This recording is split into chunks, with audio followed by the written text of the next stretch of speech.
Welcome back everyone to Victoria 2 as the Roman Empire, now with Manuel III leading our glorious nation. And I have spent a little bit of time in between episodes basically just so that our armies would get a proper position, because I hope that for now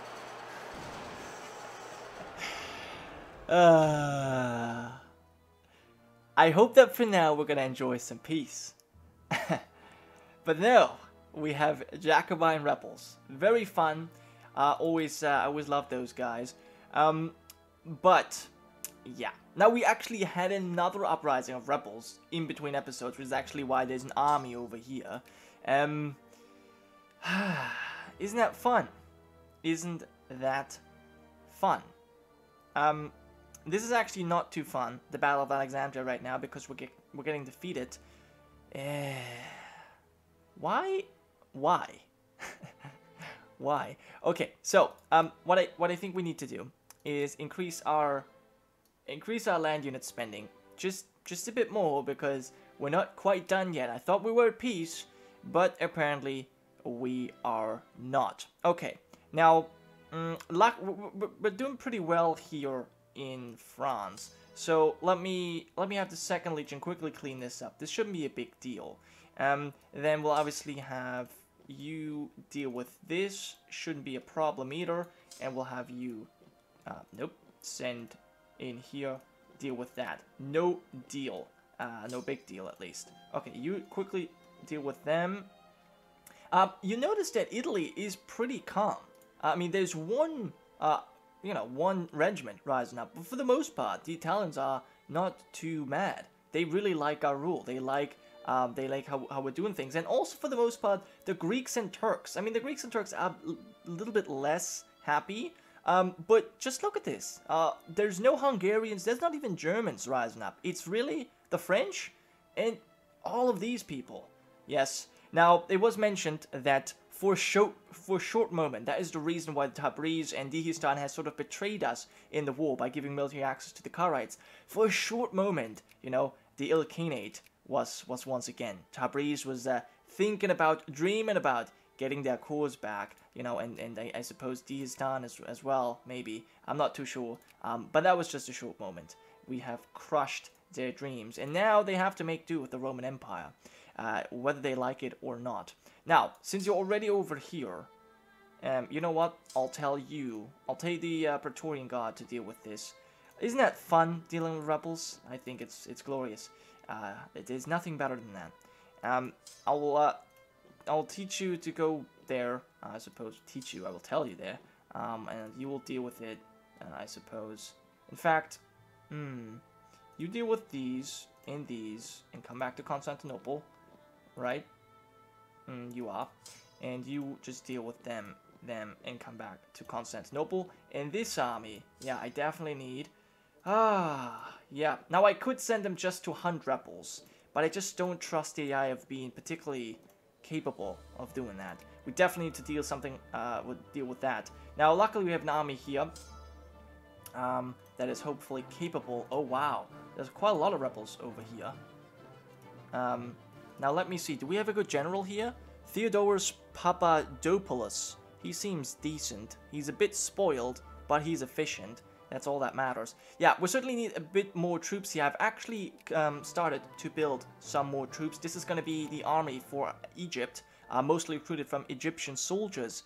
So that is basically what I have here, building up. But it's not powerful just yet.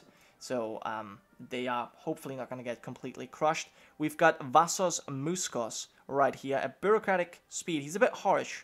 But that obviously makes him faster. Okay. So yeah, we still need more troops here. That's okay. We'll be able to deal with it. Liège has included France into their sphere of influence. Well, that's funny. That is actually funny. But they won't keep them for a long time, because they're French reactionaries ready to reinstate the French nobility. They still have Prussian constitutionalism, which means they can appoint a ruling party, so it's still a pretty absolute monarchy. But yeah, so now the reactionaries are in power, which means Liège just got them into their sphere of influence, and now they broke away again, and they're also fighting Brunswick still. So this is going to be a battle that they will fight for a long time, I think. So yeah, there it is. You have enforced your demands. Well, we've been through the same thing. We know how that feels like, especially with reactionaries. So yeah, I can totally feel for you, France. But, you brought this on yourself by, always declaring war on us. That weakened your country to the point where you cannot defend against rebels. But yeah, I think I have dealt with most rebels. I sent people to deal with most rebels for now. I think we'll just keep on moving forward. For now, our economy's not doing too well, but I think we can... did we save these men? Are they completely destroyed? No, they're still around. It's just that... I'm not sure how long. For how long. Okay, we'll kind of try and, make you retreat here. You obviously have to deal with them. Okay, fine. Yeah, so we'll have to deal with rebels. I was actually hoping we can, kind of talk about some other things for now. But there's also rebels in Poland. It's a great time of rebels. Okay, so let's get our transport fleet out of here. I want you to go to Tunis to pick up this army, because we need the 10th Legion to help us fight here. And there's actually Silistri no longer supporting that. That's fine. Okay, let's dismiss all of these things. We definitely need to deal with the economy. And we must shoulder the responsibility. I think we're going to take on the responsibility for that. For disloyal regiment. I think so. Which is different than our ancestors. Okay, so we'll have to increase the taxes up to 60%. 55 simply doesn't work out. I'm not even sure if 60 is enough at this point, but we'll try. Okay, and we'll move on. Okay, this might be enough. Only at 13,000. We're like 60,000 just a while ago. Okay, we will shoulder the responsibility. We're winning battles, but it's just so many rebels. There are just so many freaking rebels that we have to deal with. Okay, so you're about to defeat them. Very nice. You have dealt with all of them. You know what I'm considering? I'm considering even picking up some other armies. Send some to our neighbors. Luba. No, I don't think so. Some other neighbors, some other armies to deal with these guys here, because they're about to kill our newly formed troops here, which I obviously don't want. But yeah, I think maybe this army should be capable of dealing with it. I don't know. Okay, all kinds of things. As I said, this is not what I actually want to talk about. Now, Jalen has a military alliance with France, and Castile and the Inca are allied once again. That's good for them. I just hope that they don't get any funny ideas about attacking us or something like that. That would be certainly not good for them, I can assure you. We'll have to raise the taxes even more. Yes.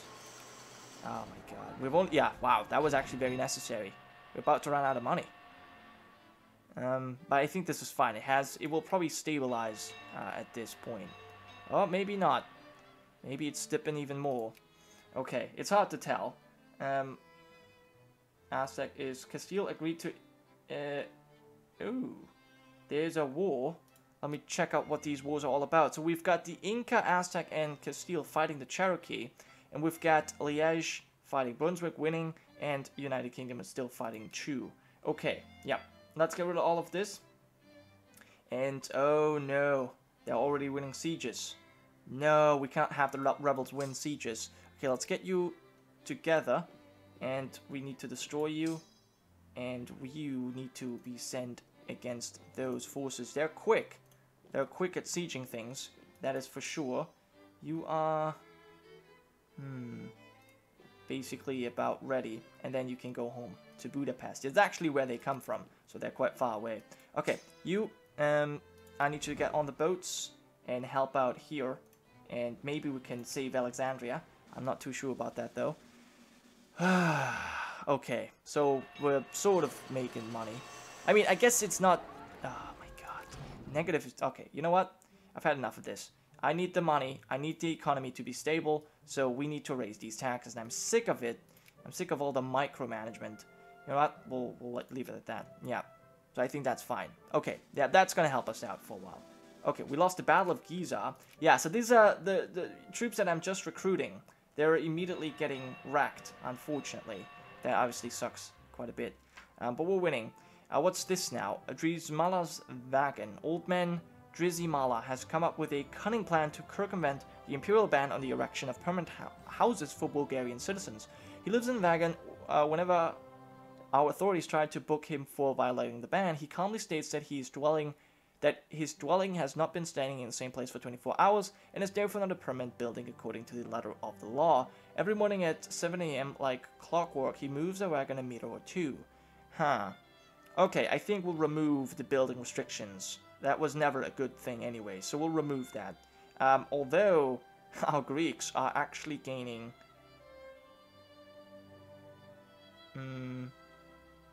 rescind. Yeah, that means removing it, right? Yeah, so we'll do that. That's okay. I think that makes sense. Okay, now, we will crush these. Okay, so our armies are doing a good job. Yep, and we have not been able to save Alexandria, which is okay, though, I think. And we'll need to make sure that you go to Manzura, and you can go to Alexandria. Are we going to catch them? 20th of August? 12th of September? No. Okay, well, let's make them stop. No, they're not stopping. Okay, well, we'll crush them like that, I suppose. And we'll get our transport over here. Now, what I actually wanted to talk about was the deaths of our ruler so far, and the ages, because that was someone was asking actually back when Irene the Second died, how old she got. I think someone mentioned in the comments. But I just want to bring it up once again. So Irene the Second, she died at the age of 74, and she was actually not meant to get any older than 72. So, you know, that was because of the events not working as I expected. She got a little bit older by 2 years, which is fine. You know, 2 years is not that big of a deal.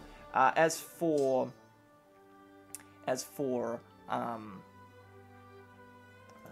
gotta destroy you guys, and then just kind of come back. As for Irene the Third, she lived to be 68 years old, and she wasn't meant to be come older than 66. So once again, she became 2 years older, or she got 2 years older than she was meant to be. But once again, I think that's not that big of a deal. For Manuel, I don't really want to tell you how old he's meant to be, just because then it's not going to be a surprise for you, but he's currently 45, and I can tell you that he's at least going to be 47. So he's gonna at least live 2 more years, and only then the event could trigger, but it seems like the event doesn't really trigger for, you know, much later. So let's quickly check this out. Imperial schools. Assimilation efforts in Serbian areas and territories are progressing slower than they should reasonably have to, and one of the reasons is that Serbian children are still educated in their native tongue. By enforcing compliance to a national curricula, we can foster a new generation of children to identify more directly with the imperial state. I think that's good. Yeah, that seems like a smart thing to do. We want them to assimilate, obviously. So that's a good thing.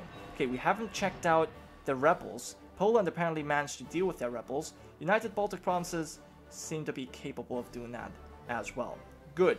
As for our own rebels, things are looking okay, I would say, actually. This is the new army that I'm meaning to build, and you guys can go to there as well, and you can get onto the boats, because you have got these guys to deal with. Let's go to Hoboyo, because otherwise you're not going to make it. You're taking some attrition, and what are you doing? We haven't dealt with the rebels yet, and you still need to fight as well. Okay, but for the most part, we have killed all the Jacobins. Our militancy has dropped, and it's still rising, but not as high as it used to be. You're going to Ardahan, so which is here, here, here, and then Baku. I think that should clean them all up. I hope, at least. Alright, so our generals are winning. Actually, we have an army without a general. Okay, so let's definitely get someone who has the most prestige. Is that... Okay, that must be you then. Ioannis Papogas. He's earnest and eccentric genius. Sounds good. Get into the action and lead our men. I think that's because I turned off the automatic assign of leaders because I wanted to do that manually. But I then have to remember it as well. Okay, well, you split in half. Actually, you want you all split in half. Split in half, and you please split in half, and we can go ahead and just occupy all of these provinces, hopefully. And then we'll get rid of it. And then please, can we just for a second have no uprisings and nothing else? That'd be really fun. Anyone messing with our... No, that doesn't seem to be anyone messing with our own. Yep. Rebels everywhere. Okay. Oh, well, that's fine. We'll send an army down there anyways, so I might as well do this. The war between Inca and Cherokee is still raging on, I suppose. You want Cherokee, Massachusetts. The Aztecs want that from the Cherokee. The Cherokee are actually a pretty powerful nation. We used to ally them, but because of the Treaty of Vindobona, we stopped doing that. But, you know, we might have to reconsider. Okay, so we see only reactionaries and conservatives losing power in the upper house. That's interesting. I suppose that's good, though, I guess. I mean, at least the liberals gaining a little bit of power is good for us. We're very close to enacting political reforms, so that should be good. Other than, where are these people? Oh, those are anarcho-liberals, right, that must have just spawned. You are almost ready. I will send you to Dumyat, destroy them. You are going to be the next legion. You are down here, and you are fighting over here. Okay, you have arrived, so let's make sure that you kill them all, and then I suppose you come back, and perhaps I will even leave you down here, and we'll just rebuild a new one in Tunis. Liège accepted, cut Brunswick down to size, that's fine. And I suppose I will just build a new army here in Tunis.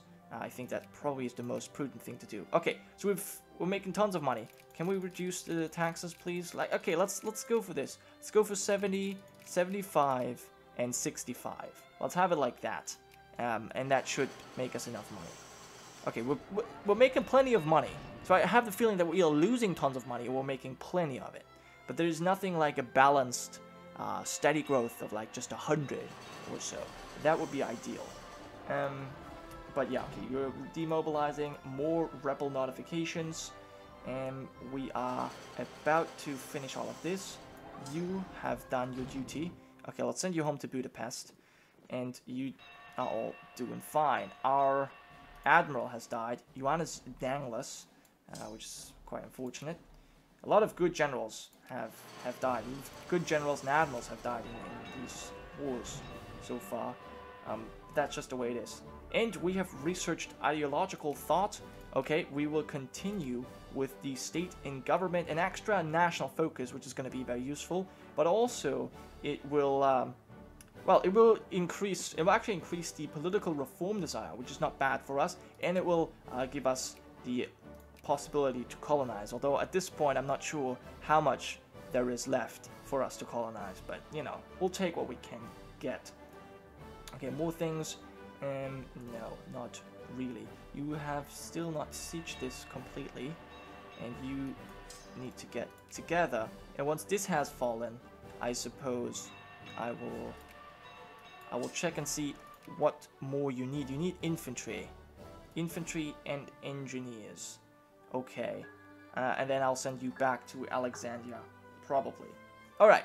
Now, just at the end here, a few more things that I actually wanted to talk about in this episode. So I talked about the deaths and the, I guess, ages of our rulers. I also wanted to quickly talk about, the other characters of our family, because obviously Manuel III was the last one that the game created, that EU4 created.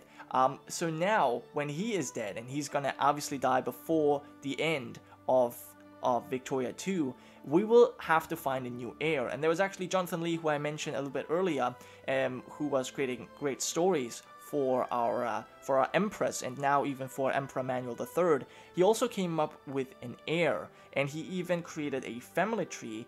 He has posted that in one of the later episodes. I'm not sure if you guys saw. If not, definitely check it out, and perhaps he's going to post it again below this video. I might even do it if I don't forget. And that's pretty cool because obviously we need an heir, and we also need to kind of talk about what kind of person that's going to be. And it would be great if you could all just, you know, kind of give your input there. That would be fun, because that will obviously determine how that character turns out. Also, one last thing that I would like to talk about is the title of our ruler. Now, I usually just refer to them as Emperor or Empress, and I think that's the thing I'm going to go by, but I initially intended for the official title to be the Basileus, which is the Greek king title, or the Greek ruler title, and then have the honorary title as Augustus. So we have currently Basileus, Manuel, Palaeologus, Augustus, and before that we had Basilissa, Irene, Palaeologus, Augusta, and that is basically the full title of our rulers. And that's just something I wanted to mention. Also, something that I actually wanted to show in this episode is the nationality map, so I'll quickly show it, but we'll obviously talk about that more in detail next time. So thank you so much for watching, guys. I hope you have enjoyed. I just hope that we're gonna have an episode of peace for a while, because yeah, there's so many more things that we need to do. Anyways, as I said, thank you so much for watching, and I'll see you guys next time.